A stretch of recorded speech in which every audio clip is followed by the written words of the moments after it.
and welcome. You're watching Newsx. I'm Megha Sharma, and this is the Bharat Progress Report. We are talking about India's foreign policy, and there have been huge developments that have been made in the span of the last 12 months in 2025. So let's dive deep into it. I'm going to talk about 11 big achievements by India in fostering policy making, bilateral relations, a number of FTAs being signed in the span of 2025. So my first big highlight, where India ended up dispatching 59 members of parliament to 32 countries. This happened right after Operation Sindoor.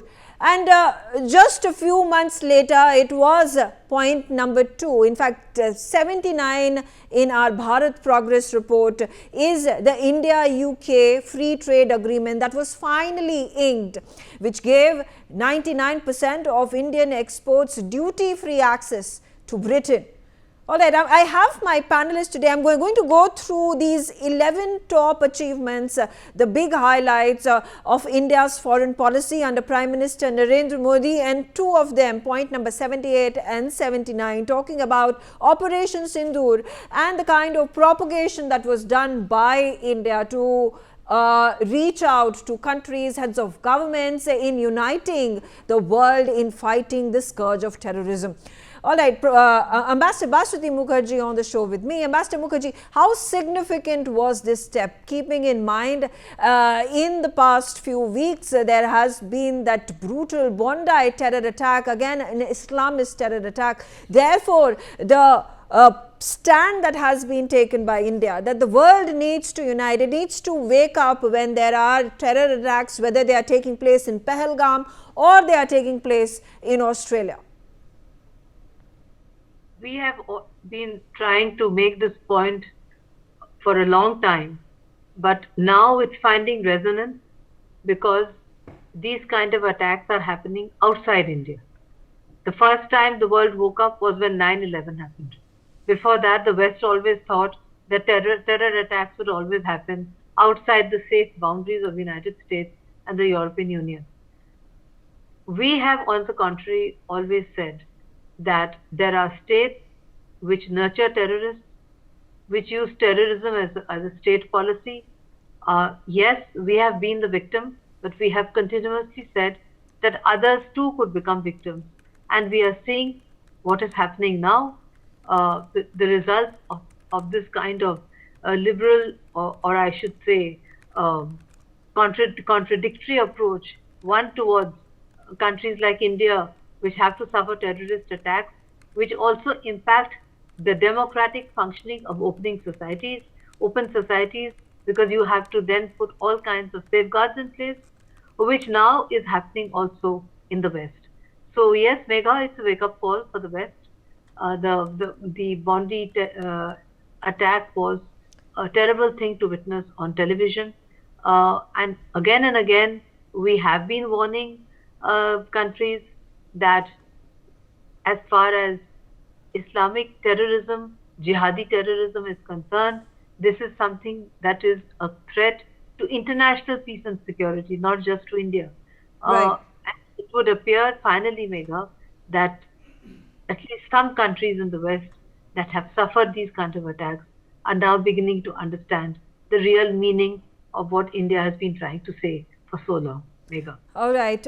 I am going to bring in Ravinder Sachdev into the conversation as well, but Ravinder Sachdev, important point over here, talking about India's outreach program in letting the world know about what happened in Pahalgam and the action, the stern response, befitting reply that India gave through its military strikes, Operation Sindoor. Do you think, I mean, there were these detractors across the globe, foreign media as well, of course Pakistan, and we saw United States of America also building a counter narrative on what happened on the ground. According to Pakistan, Pakistan won the war against India. Do you think this propagation, this outreach effort has been able to send out the right message in terms of what happened on the ground, how India was able to decimate the Islamist terrorist launch pads, but also a number of these air bases of Pakistan. Thank you, Megha. A pleasure to be with you and Ambassador Mukherjee. No, certainly, yes. India displayed its prowess, both military and strategic, and resolve in terms of, uprooting bases or strongholds of radical Islam across the border in Pakistan, which definitely look to hurt and disable and handicap India at every opportunity they get. So on the military front, yes, we did have absolute success. However, as you mentioned, the narrative, for some reason, during the initial days of the war, and which continued later, was that Pakistan had got an upper hand, be it military-wise or whatsoever, to which absolutely, yes, India had to counter, and that's what led to, the delegation of about 60 odd members of parliament or more, perhaps, went to different countries to lay out India's case and sensitize the governments, the elite, opinion makers, the think tanks and media in these countries. I do think that this outreach has had certainly an impact, but I do not think it has been able to completely, erase the narrative which was formed in the initial weeks and months after Operation Sindoor. So unfortunately, it lingers on, but India did definitely, yes, deal a severe blow to the narrative by launching a smart, aggressive, agile, outreach, sensitization campaign to targeted countries. Yes. Okay. All right. I will also speak about the India-UK free trade agreement. After a span of 5 years, it finally, the momentum that was gained in just a few months, and this was obviously with regards to the new foreign policy, trade policy of US President Donald Trump, a crackdown where countries across the globe were levied with 15% tariffs, 25% tariffs, in India's case 50% tariff, and that brought United Kingdom and India closer together. We saw Keir Starmer with the largest ever business, education, cultural delegation arriving in India and welcoming Indian investment and allowing for UK setups to be brought into India in all these, whether it's businesses, like I said, education. Number of universities have signed MOUs to actually set up their centers over here in India. How does this help India and UK grow its trade relations, Ambassador Basuti Mukherjee? First of all, it is very welcome that India has now understood the benefit of free trade agreements. This was something which we had struggled for a long time in the Ministry of External Affairs to make policymakers realize that FTAs are essential for huge emerging economies like India in order to benefit from what we can get from our free trading with economies, be they weaker than us or stronger. In this particular case, the India-UK FTA was not just the direct result, as you pointed out, of President Trump's weaponization of tariffs. It was also the result of the UK being badly impacted by a Brexit, which made them adrift, so to speak, detached from the European Union and the protections that the European Union trade agreement gave to the UK, and therefore forced them to be much more flexible when it came to negotiating the FTA with India, right? Because we are both service economies, we have the similar strengths and similar weaknesses. Under those circumstances, I would completely agree with you, Megha, that it's a most significant development. It will bring in a huge amount of investment into India. It will bring in a lot of exports into the UK, and even better, it has set the ground for other countries to understand that now India is in business to do FTAs. The more FTAs we conclude, the better it is for us. The India-EU FTA, if that comes through, along with the long speculated free trade agreement with the United States, with President Trump, which would of course also sort out the problem of 50% tariffs on India. All this would be hugely beneficial to India, to the Indian economy, and to its 1.4 billion people. Okay. So, all right. Fair enough. I have 11 points to discuss over here, 11 key achievements that have been undertaken by the government of India. I'm going to go to point number 80. It says India launched the MAHASAGAR doctrine for the global south, and not just that, China is the exports of rare earth magnets to India. And there was, of course, the direct air connectivity that resumed between India and China after 5 long years. Rabinder Sachdev, starting with you about the MAHASAGAR doctrine. We saw Indian Prime Minister traveling multiple times to Africa. He was in Namibia and Ghana a few months ago, and after that, just a few weeks ago, he also visited Ethiopia.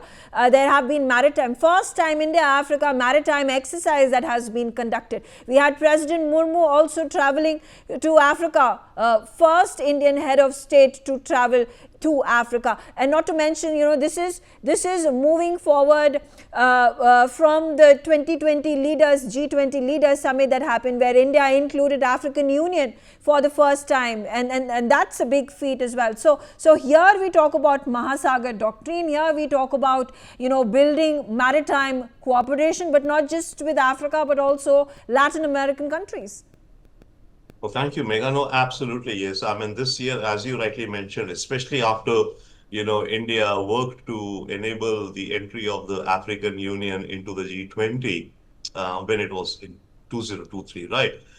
India has been taking, I think, accelerated and conscious steps towards its engagements with the global south to bring a natural leadership, a natural common, agendas to the extent possible, and also India acting as a bridge between the G20 between the global south and the G20 and oblique the G7 countries, right? So India playing that role, I think that has come out much more in focus in this year 2025 with regards to global south and with regards to Africa. So that's definitely, I think that pace we have not seen in the years earlier. So the focus and the pace on global south and Africa, and also remember that India has set up a corporation for critical minerals and rare earths, which would also be going into these countries to partner up with entities there in order to build up resilient supply chains for our own consumption. Right. So there's a lot happening on the global south front with India and Africa, without doubt. And this year, I think, has seen a changing of the gears, if we could say, in this space. Absolutely. Ambassador Mukherjee, talking about India, China normalizing its ties, of course, the Galwan issue at this point of time, has been to a certain extent, the conflict has been to a certain extent resolved. And the key highlight where Prime Minister Modi was at the SCO summit, he was in Tianjin in China, and those photo ops spoke a lot. Yes, Megha, the softening of the relations between China and India, and perhaps as a direct result of the weaponization of tariffs by Trump, has resulted in a whole host of positive steps, whether it's people-to-people contacts, business visas on both sides, direct airline contacts. It will bring in a large amount of Chinese investment into India. And as you mentioned earlier, it will help to resolve the whole issue of rare earth, which is something that affects us directly. Yeah. And we are also looking for other sources of rare earths so that we are not left high and dry. As we were this time, we have been able to actually source out rare earths from other sources also. Absolutely. Absolutely. In a hostile environment, unfortunately, as has been created by President Trump becoming suddenly so friendly with the field marshal in Pakistan, etc., a rapprochement between China and India was very much in our national security interests and in China's interests. And if it helps to settle our neighborhood down, and if it helps us to then resolve other intractable issues that are coming up, as we can see, for example, in Bangladesh, we do need to have some peace and tranquility between the two largest countries in this neighborhood. Okay. That is, Yes, absolutely, absolutely. Not to mention the Pentagon report that was released just a few days ago questions China's closer ties with India, accusing China of jeopardizing maintenance and fostering of India-US deeper relations, whether it is trade or diplomatic relations. So interesting developments over there as well.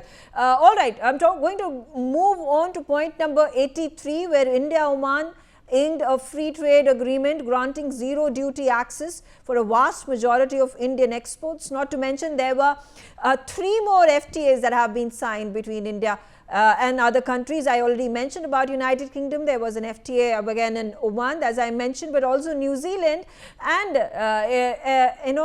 the EFTA nations also ended up signing the TEPA, which is a free trade agreement with India. All right, point number 84, India and Russia signed a $2 billion deal to lease a nuclear powered attack submarine.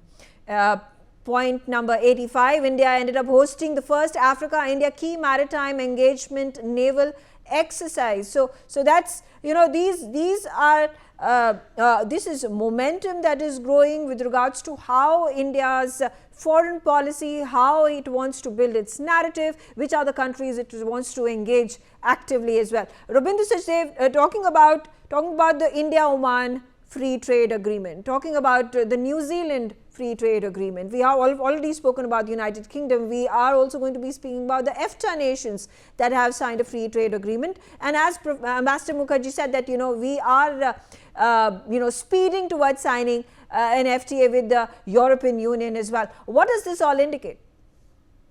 Thank you. What it indicates is that, one, I think Indian diplomacy, especially our economic and trade diplomacy, is again also shifting gears. So if I may repeat the cliche, I think we are shifting gears on several different areas in terms of our foreign policy, right? We've seen, it seems also like if we are seeing globally, even America is going in for, bilateral trade agreements. Trump does not like multilateral forums and all. He's going in for bilateral. And taking a leaf from that, I mean, we are learning, we absorb, we evolve, and we are finding that, not having our eggs all in one basket, even though we did not have all our eggs in one basket. But the point is that we got to have more baskets, okay, wherein we are trading, and the countries with which we are, having our trading relations, the issue of both tariff barriers and non-tariff barriers have to be resolved, right? Because there may be a lot of intent, but then there are regulations, there are standards, there are delays at customs ports, there are mismatch of various aspects, the non-tariff barriers. And then there are tariff barriers, what is your duty, what is my duty.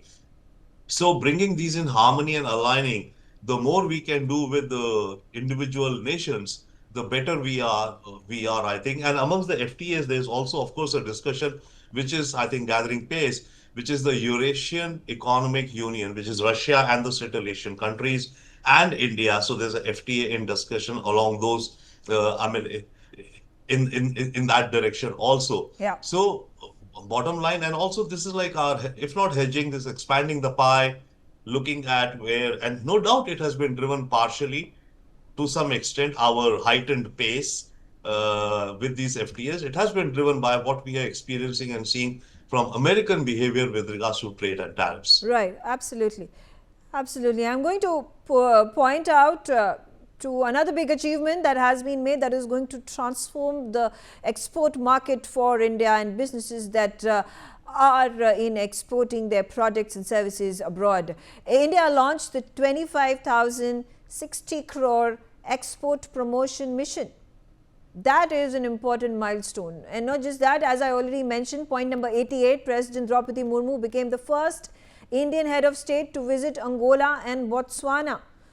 So those are important developments. We've already spoken about India's global south push and how important and integral Africa is in building that global south cooperation, whether it is about maritime development, whether it is about exporting and importing rare earth minerals that Africa is very rich in. Ambassador Mukherjee, the 25,000 crore export promotion mission, this is a step towards ease of doing business. A single portal that has been built digitally by the government of India in easing and helping out MSMEs, the startups, the smaller export companies to export their goods and services. It has facilitated this. Do you think in wake of the tariffs that have been imposed by United States on Indian goods and services, which have had a heavy impact, are they going to be offset by this huge chunk of funds that are being allocated for Indian exporters to diversify, look at other avenues, other countries to move their businesses into? But absolutely, I would suspect that that is one of the motivating factors, because one of the questions that used to be raised by young Indians to me is that India needs to create more employment opportunities for bright young Indians, so that they don't have to leave India and go to US. They don't need to go anywhere. They should stay here and make India great again. And one way of doing that is precisely to do this, which is to help young Indians with their startups. After all, who brought prosperity to the Silicon Valley, whether Trump agrees or not? It was all the Indians. They went there as young guys, and now they are all CEOs. We should do the same, so that if Trump doesn't appreciate Indian talent and what we've done to make America great, it doesn't really matter.